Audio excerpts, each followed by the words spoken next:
ملک الناس، الہ الناس، لوگوں کے معبود کے ساتھ، لوگوں کے معبود، الہ معنی معبود جس کی عبادت کی جائے، الہ،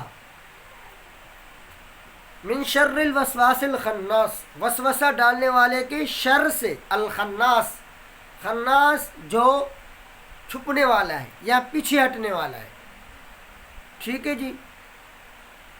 الذی یوسوس فی صدور الناس، وہ جو وسوسہ ڈالتا ہے لوگوں کے سینوں میں، من الجنۃ والناس، جنوں میں سے اور انسانوں میں سے. جن، من الجنت، جنہ کہتے ہیں جن کو. اگر جیم کی، یہ ہے جیم کی کسرہ کے ساتھ، زیر کے ساتھ، اگر جیم پر زبر ہو، جنہ کا لفظ ہو تو جنت کی معنی ہے باغ. جس طرح ہم کہتے ہیں اللہ ہمیں جنت الفردوس میں جگہ تو جنت نصیب کر، اللہ تو یہ جنت نصیب کرے، تو جنت کی معنی ہوتی ہے باغ، جنت کی معنی ہوتی ہے جن. اگر جیم پر پیش ہو ضمہ جنہ تو اس کی معنی ہوتی ہے ڈھال. آئی بات سمجھ میں؟ یہ ہوا آیت کا ترجمہ. آئیے اب ہم اس کا شان نزول بیان کرتے ہیں کہ اللہ تعالیٰ نے یہ صورت کیوں نازل فرمائی. سورۃ الناس اور سورۃ الفلق کا شان نزول ایک ہی ہے کہ اللہ نے دونوں کو ایک ہی مقصد کی وجہ سے یہ صورت نازل فرمائی. وہ کیا تھا؟ وہ یہ کہ ایک مرتبہ آپ صلی اللہ علیہ وسلم سخت بیمار ہو گئے. آپ صلی اللہ علیہ وسلم بیمار ہو گئے، تقریباً آپ صلی اللہ علیہ وسلم 6 مہینہ بیمار رہے. بخاری شریف میں حضرت عائشہ کی روایت ہے کہ آپ صلی اللہ علیہ وسلم کو یہ بیماری ہوئی کہ آپ صلی اللہ علیہ وسلم کبھی کبھار کوئی کام کرتے تھے یا نہ کرتے تھے تو آپ صلی اللہ علیہ وسلم فرماتے تھے کہ میں نے وہ کام کر لیا، جو کام کر لیتے تھے وہ کہتے تھے میں نے نہیں کیا. یعنی آپ صلی اللہ علیہ وسلم کو دنیاوی تھوڑی سی ایک نسیان کی بیماری لاحق ہو گئی تھی. پھر آپ صلی اللہ علیہ وسلم اکثر اوقات پریشان رہتے تھے.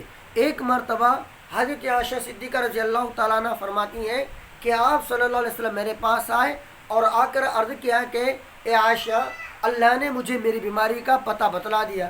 تو میں نے عرض کیا یا رسول اللہ وہ کیسے؟ تو آپ صلی اللہ علیہ وسلم فرمایا کہ میں سویا ہوا تھا تو میرے پاس 2 فرشتے آئے، ایک میرے سرہانے کھڑا ہو گیا اور دوسرا میرے پاؤں کے جانب کھڑا ہو گیا. پھر سرہانے والے نے پاؤں والے کے جو تھا کھڑا ہوا تھا اس سے کیا کیا سوال کیا کہ اسے کیا ہوا ہے؟ تو دوسرے نے جواب دیا کہ اس سے بیماری ہے. کہا کہ دوسرے نے کہا کہ اس پر جادو ہوا ہے.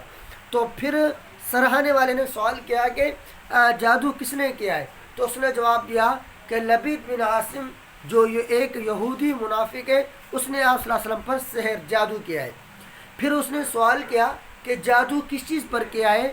تو پھر اس نے جواب دیا کہ وہ کنگھی اور ان کے دندانوں پر جادو کیا گیا ہے جو ایک بچے کو ورغلا کر کے اس یہودی نے حاصل کیے تھے، اور وہ بچہ آپ صلی اللہ علیہ وسلم کی خدمت کے لیے ان کے گھر آیا کرتا تھا.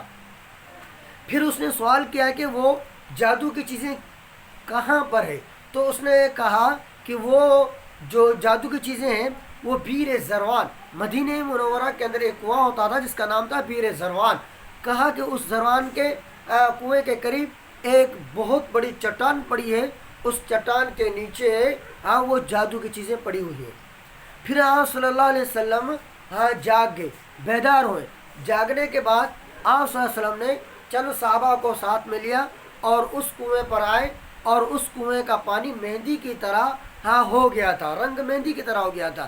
پھر آپ صلی اللہ علیہ وسلم نے اس پتھر کو ہٹایا.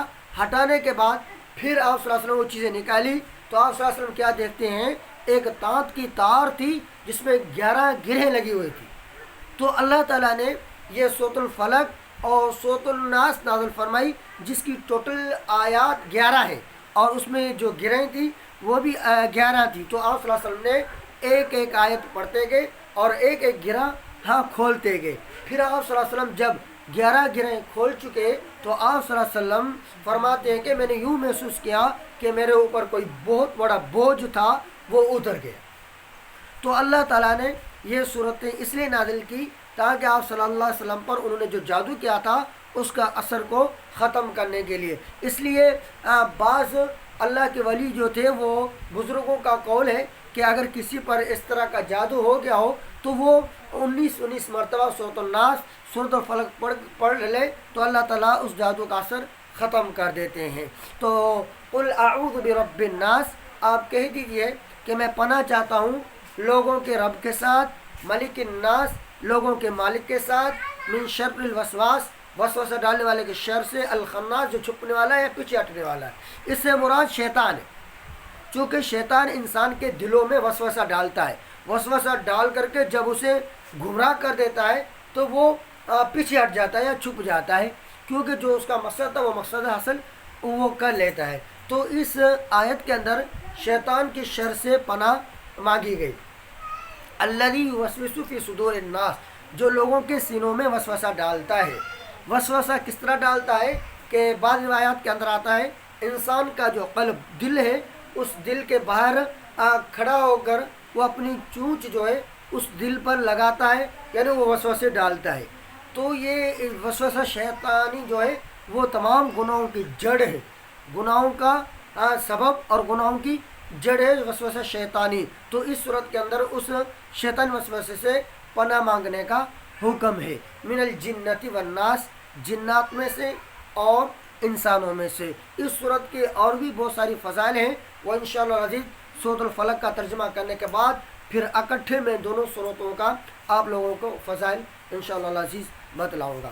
اللہ پاک سے دعا ہے جو کچھ میں نے عرض کیا اللہ پاک آپ کو اور ہمیں اس پر عمل کرنے کی توفیق عطا فرمائے۔ آخر دعوانا الحمدللہ رب العالمین۔